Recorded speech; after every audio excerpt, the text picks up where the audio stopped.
అంబేద్కర్ ఏం చెప్పారంటే,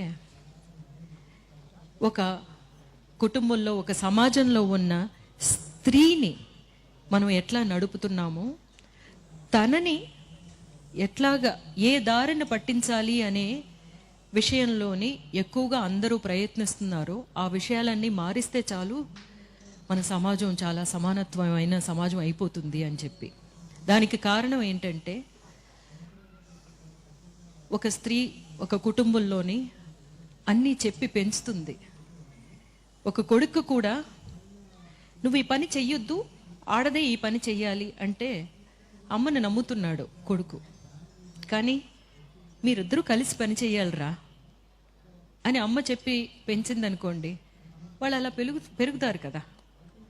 అలా ఎందుకు చేయించలేదు ఒక స్త్రీని అని ఆలోచిస్తే, 4 విధాలుగా స్త్రీని వాళ్ళ చెప్పు చేతుల్లో పెట్టుకోవాలి అన్నది. ఎవరు? అధికారం చేతుల్లో పెట్టుకోవాలి అనుకున్న వాళ్ళందరూ స్త్రీని తన చెప్పు చేతుల్లో పెట్టుకోవాలి అనే కొన్ని దారులు. ఒకటేం చేశారంటే, తనకి చదువు చెప్పించకూడదు. చదువు చెప్పిస్తే ఏమవుతుంది, మనతో పాటు సమానంగా మాట్లాడుతుంది, క్వశ్చన్ చేస్తుంది కదా. చదువు చెప్పించకూడదు.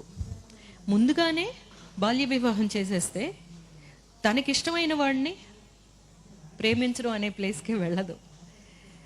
తర్వాత తనకిష్టమైన వాడిని పెళ్లి చేసుకోవడానికి అస్సలు ఆ ప్రసక్తే లేకుండా చెయ్యాలి. ఒకవేళ ఏదో ఒక విధంగా విడో అయ్యిందనుకోండి, మగాడైతే రీమ్యారేజ్ ఉంది, కానీ ఆడది చేయకూడదు. ఇంకొక విషయాన్ని, ఒక చాలా పెద్ద ఒక మాయని ఇచ్చారు. దేవుళ్ళు ఉన్నారు, దేవుళ్ళ తర్వాత దేవుడు నీ భర్త అనమాట. అప్పుడు వాళ్ళు ఏం చెప్తున్నారో అవన్నీ నువ్వు చెయ్యాలి. చేయకపోతే ఏమవుతుంది, దేవుణ్ణి నువ్వు ధిక్కరించినట్టు, నీ మతాన్ని నువ్వు ధిక్కరించినట్టు, నీ సంస్కృతిని నువ్వు ధిక్కరించినట్టు అని ఒక మాయలోని స్త్రీని పెడితే ఏం చేస్తుంది? మన కుటుంబం బాగుండాలి అంటే పొద్దున్నే లేవాలి, అందరికంటే ముందు లేవాలి, అందరికంటే తర్వాత పడుకోవాలి అన్నది. ఇలాంటివి. సో ఇవన్నీ మీరు క్వశ్చన్ చేయండి అని అన్నారు అంబేద్కర్. నేనెందుకు చదువుకోకూడదు? నేనెందుకు మిమ్మల్ని ఒక ఫస్ట్గా పెట్టి నన్ను నేను సెకండరీగా ఎందుకు ఆలోచించాలి? దానికి మీరు యూజ్ చేస్తున్న ఒక టూల్ ఏమిటి, ఒక ఆయుధం ఏమిటి? ఆ ఆయుధం మీకు దేవుడి నమ్మకం ఉన్నది అందరికీ వాళ్ళ చాలా చాలా ప్రైవేట్ విషయం అన్నమాట.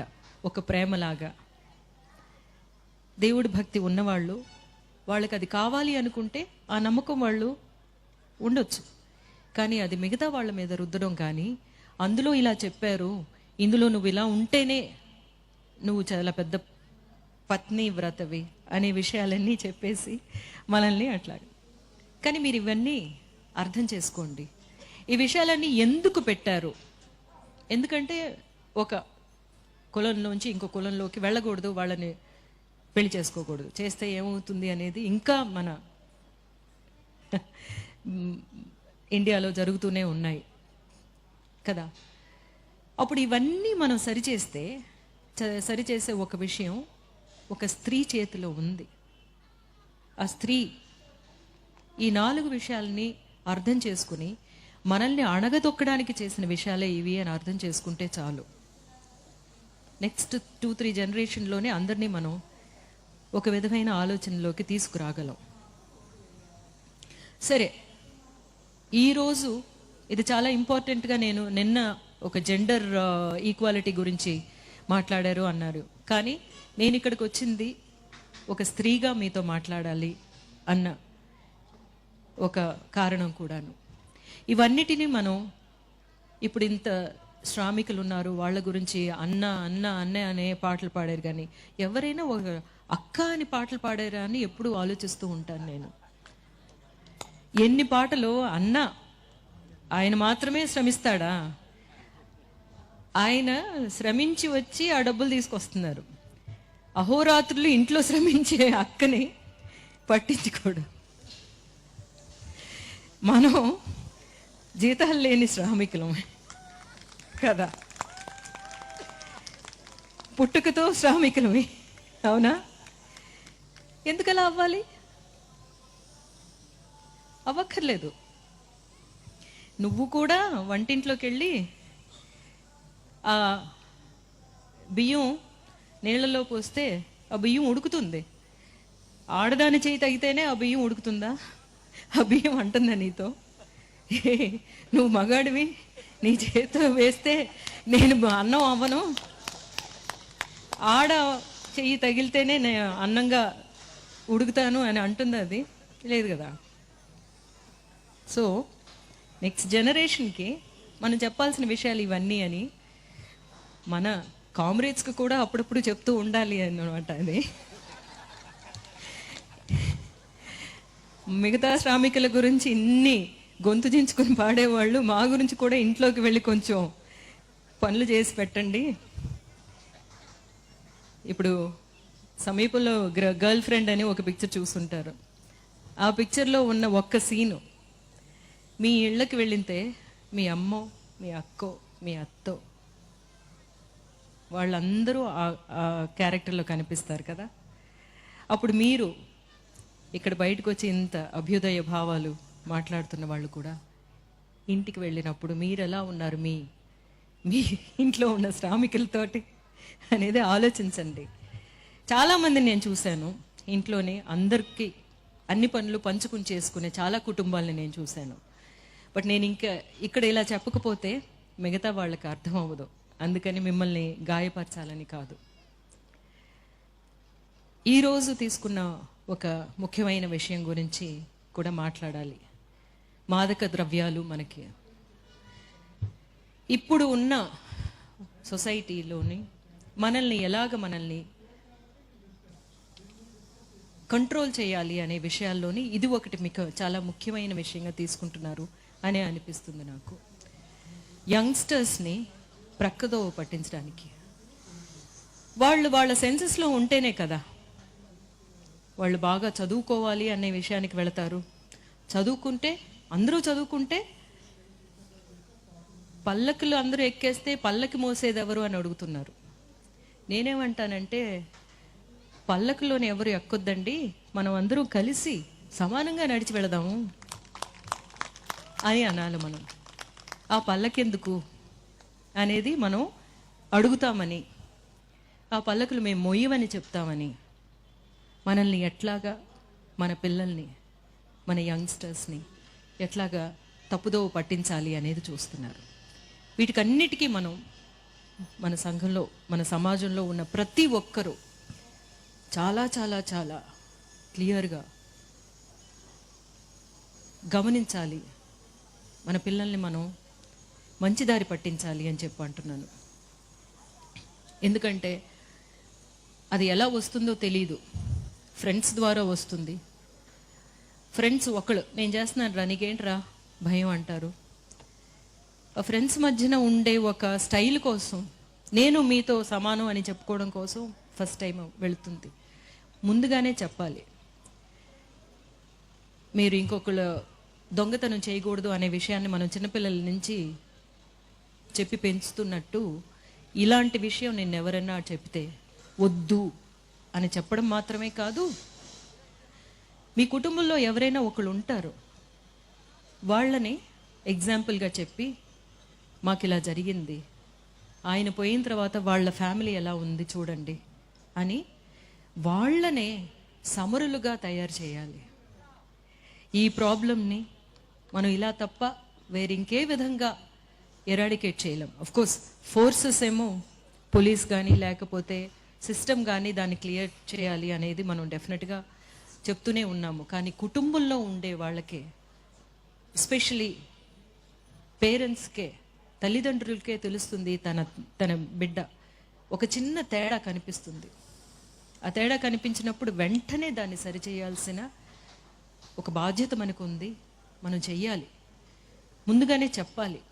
ఎట్లాగా బట్టలు వేసుకుని వెళ్ళాలి, నువ్వు బయటికి నగ్నంగా వెళ్ళకూడదు అని చెప్తున్నాం కదా, అది మనం చెప్పే కదా. It's a behaviour, learned behaviour. మన మన మనుష్య జాతికి అంతా లెర్న్డ్ బిహేవియర్ అనమాట. ఇప్పుడు మనం అందరం చీరలు కట్టుకుంటున్నాం, కానీ లండన్లో వెళ్తే వాళ్ళు చీరలు కట్టుకోవట్లేదు. సో మనకి ఇక్కడ అలవాటు, ఈ అలవాటు కాబట్టి మనం కట్టుకుంటున్నాం, వాళ్ళు షార్ట్స్ వేసుకుంటున్నారు, అది వాళ్ళకి అలవాటు. లేకపోతే స్కర్ట్ వేసుకుంటున్నారు, గౌన్లు వేసుకుంటున్నారు, అది వాళ్ళకి అలవాటు. మనకి ఈ భాష కూడా మన అలవాటే, మన తల్లిదండ్రుల ద్వారా వచ్చింది. అలాగే మన అలవాట్లు కూడా డెఫినెట్గా మనమే ముందుగా చెప్పాలి, వాళ్ళని క్లియర్ చేయాలి, మంచి త్రోవ పట్టించాలి. అది చాలా ఇంపార్టెంట్. మా అబ్బాయితో నేను అదే అన్నాను. ఎందుకంటే దీనివల్ల బాగా ఎఫెక్ట్ అయింది మా ఫ్యామిలీ, మీకు తెలిసిన విషయమే. వాడితో నేను చెప్పింది ఏంటంటే, ఎవరైనా ఏదైనా ఆఫర్ చేస్తే I got affected by this, అందువల్ల నువ్వు వాళ్ళని మంచిదారి పట్టించాల్సిన ఒక బాధ్యత నీ మీద ఉంది అని చెప్పిన తర్వాత వాడు చాలామందితో మాట్లాడానని చెప్పాడు. అదే మనం చేయాల్సింది.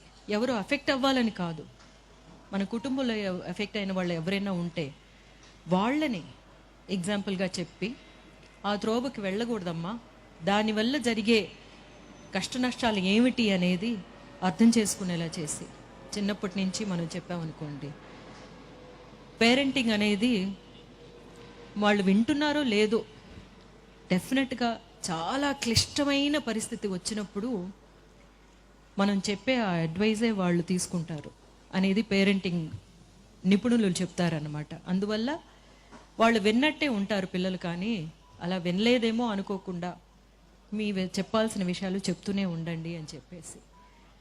సో మన నెక్స్ట్ జనరేషన్ ఒక క్లీన్ జనరేషన్గా ఎదగాలి అంటే మన ప్రతి ఒక్కరి చేతిలోని తీసుకోవాల్సిన బాధ్యత ఉంది అనేది గుర్తు చేస్తూ, ఇక్కడ నన్ను ఆహ్వానించినందుకు మురళి గారికి అందరికీ ధన్యవాదాలు చెప్పుకుంటూ, మొదటిసారిగా ఆంధ్రాకి వచ్చి మన విషయాలు మాట్లాడడానికి ఒక సందర్భం దొరికినందుకు అందరికీ కృతజ్ఞతలు చెప్పుకుంటూ, రేపటి నుంచి జరగబోతున్న ఈ వేడుక చాలా పెద్ద మార్పులు తీసుకురావాలి. ఆ మార్పులు మనల్ని చూసి చాలా భయపడుతున్నారు, అది మీకు అర్థమవుతుందో లేదో. ఎందుకంటే వరవర్రావు గారినేమో జైల్లో వేస్తున్నారు. ఎందుకు? ఏ ప్రాబ్లము ఏమీ లేకుండానే ఎందుకు జైల్లో పడేస్తున్నారు? వాళ్ళు ఏం చేశారు అంటే, వాళ్ళ చేతిలో కలం ఉంది, వాళ్ళు మాట్లాడే మాటలు ఉన్నాయి. ఇవి వినేసరికి అందరికీ పెద్ద పెద్ద ఉత్తేజాలు వచ్చేస్తాయి. నిజాలు మాట్లాడుతున్నాం మనం కదా, అందుకని భయం. కానీ మనం భయపడం, ఎందుకంటే మనం మాట్లాడేది మన జీవిత ఆశయాలన్నీ ఈ మాటలు మాట్లాడలేని వాళ్ళ గురించి కాబట్టి. వాళ్ళు వచ్చి మాట్లాడగలిగితే ఈ మాట్లాడలేరు కాబట్టి వాళ్ళ హక్కుల గురించి పోరాడడానికి మనం ఉన్నాం. డెఫినెట్గా మనం అందరం ఉన్నాము అన్న ఒక పెద్ద హామీ ఇస్తూ ఈ వారం రోజులు జరిగే మహాసభలు ఆ హామీలో చాలా పెద్ద ఒక విషయంగా ఉంటుంది. అదొక పెద్ద హామీ అని తెలియపరుచుకుంటూ విజయవంతం కావాలి అని అభినందిస్తూ, థ్యాంక్ యూ సో మచ్.